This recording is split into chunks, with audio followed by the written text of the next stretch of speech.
Hey everybody, it's Lewis Porter Jr. I'm trying to do this as a second addition to our first one that fell apart because of the horrible transmitting and everything. And since I'm driving downtown to have another seminar to do, I decided, hey, let's go old school style, put it in the car, boom, bring it back once again to our roots so you all can understand what's going on.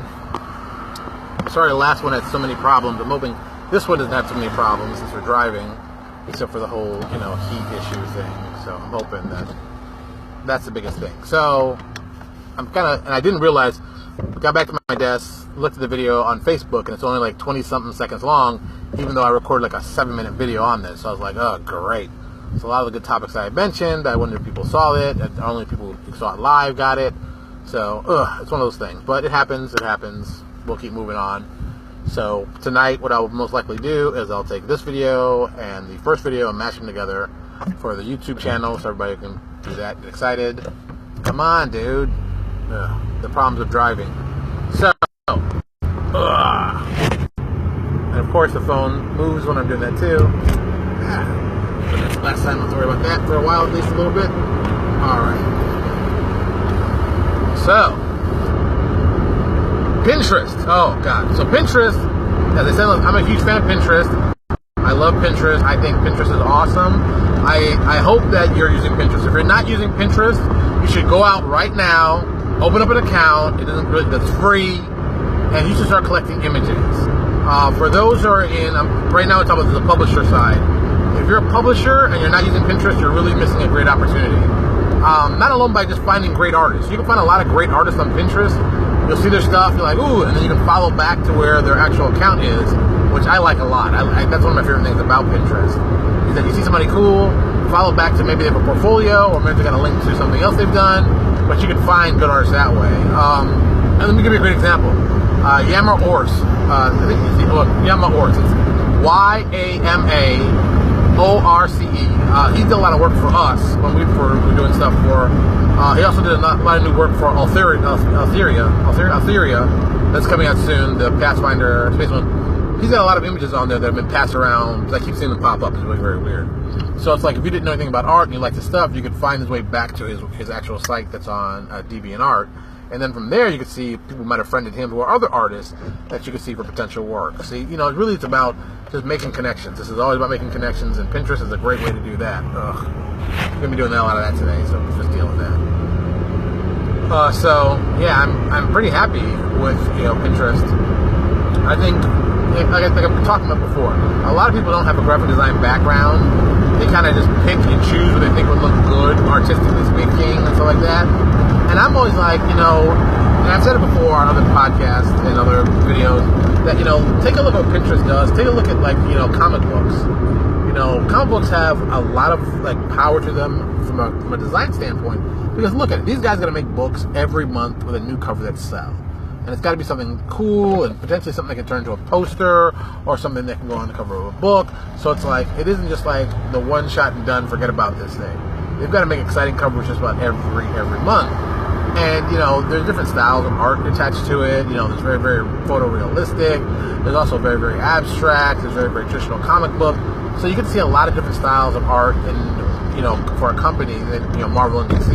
And you can go look at independents, just even more interesting things. So, I think it's good to start there and understand what makes these covers strong. I always go back to X-Men 141 or 141 and 142. Those are strong covers. Those are strong covers. Like I said, I knew the number of those, off the top of my head. The X-Men's had, damn near 600 different issues, but I remember those.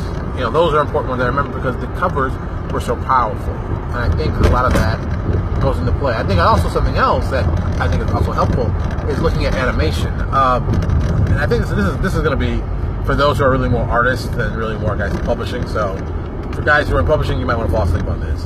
Artistically speaking, I think the connection with animation and just regular art is so close.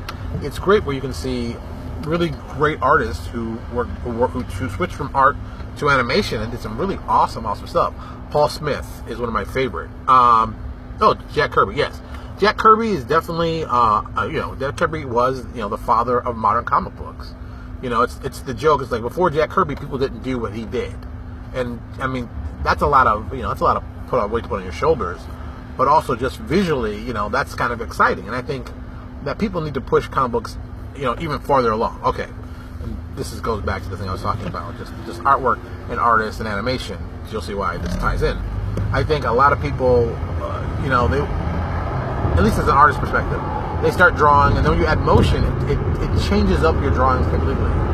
And how you can kind of think how the motion goes to what you're drawing, and how you can add that fluidity into the actual art you're creating.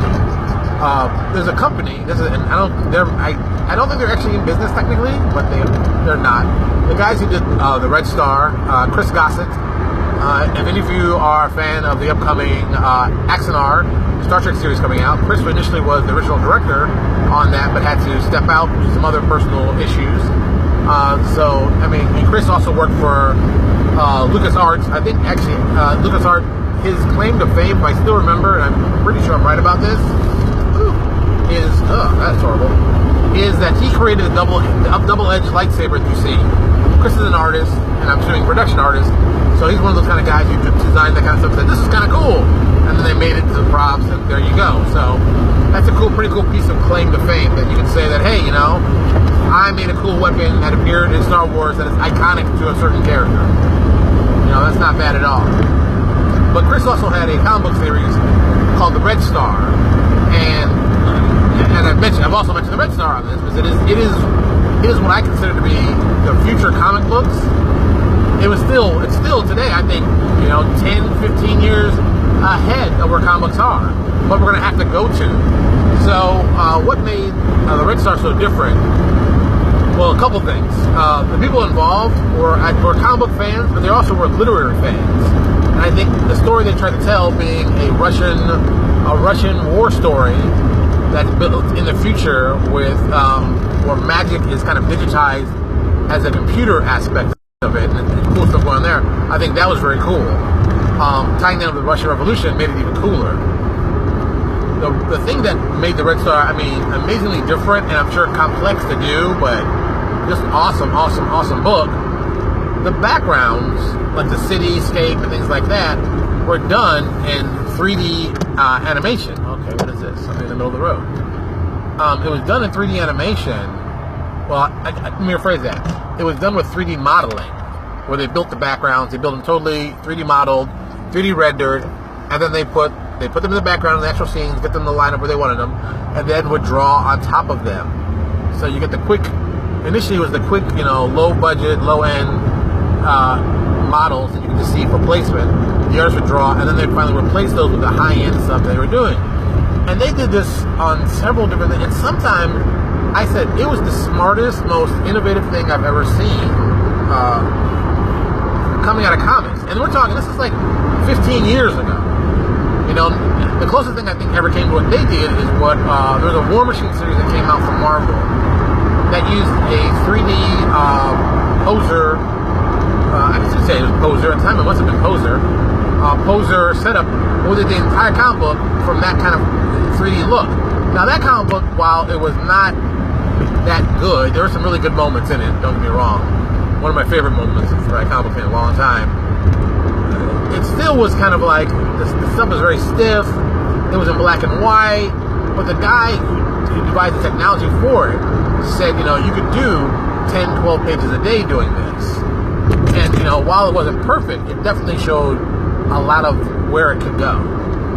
What the future would look like. What you'd want the future to look like. Especially in comics and development and production.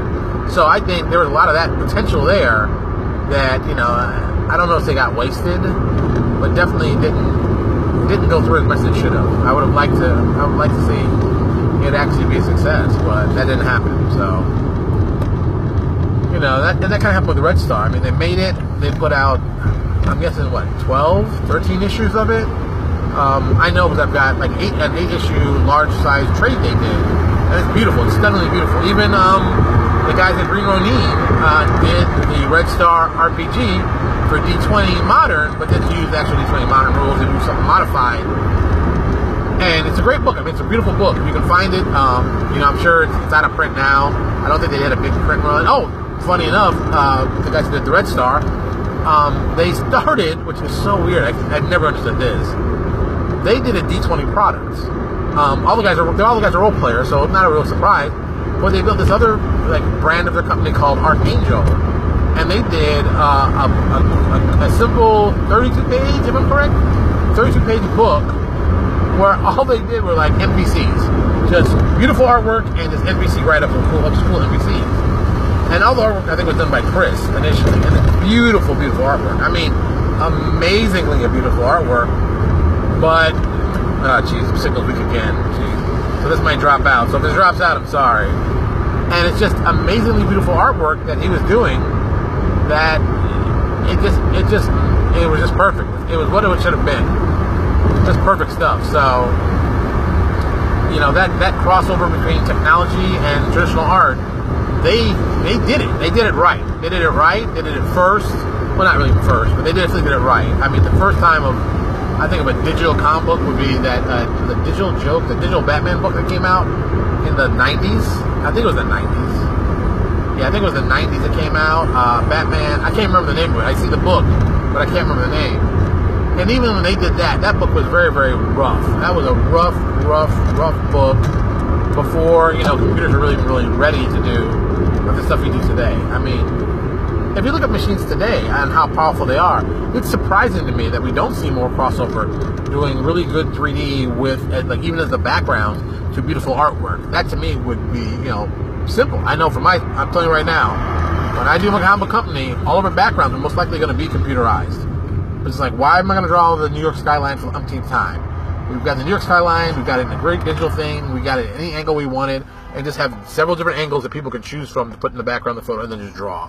Because that kind of stuff, you know, it's great for the art. It's great for the artist. Like, oh, you know, it's great to see artists draw every little thing. But I don't need to see an artist draw, you know, the umpteenth million time a background scene. That's a waste of time for their stuff. You know, that kind of stuff you can work on. Maybe if they do explosions or that kind of thing, maybe you do that. But the actual 3D part, you can. I mean, it's a building. It's a building. Build the building now. There's the stuff. It's done. Let's move on. That's how I feel about that. That's just me. But like I said, that's just me. Turn here, save some time. So yeah. And of course, yeah, the one downside to the car that the will turns semi-fast. The phone drops out of the spot. Oh. So this is the way they got to figure out how to put one right here in the driver's side. Just talk to people. I don't have to actually look at it and talk right and see it. And like I said, I'm doing makeshift stuff here to make this work. Today's going to be one of those interesting video days, I guess. So yeah, this goes back to the whole art directing thing and, you know, Pinterest. And you know, I think we're at a point, really, you know, as publishers, as creative people, you know, let's find ways to use the technology to push us in directions we may not have thought of or may not have considered. You know, I mean, even the little thing. Imagine if you could, you as a publisher, you've got a specific city you want to build, and you want to build with a certain look. You make that city in 3D. You can see it at every angle you want. It's there. It's different, and you can spin it around. You can put it in many different pictures. Because that's another thing too. It's the iconic looks you develop for your product, whatever it might be, also help you identify as a publisher. You know, Paizo has iconics because they want people to connect to those kind of iconics. That's why they tell them in stories. That's why they put them on their art. You know, these are our characters. We want you to see our characters and know their characters and know their history and get involved with that way. I think that's just a smart business decision to make. So it's got those advantages. What's going on here? Oh, I hear sirens. That's why.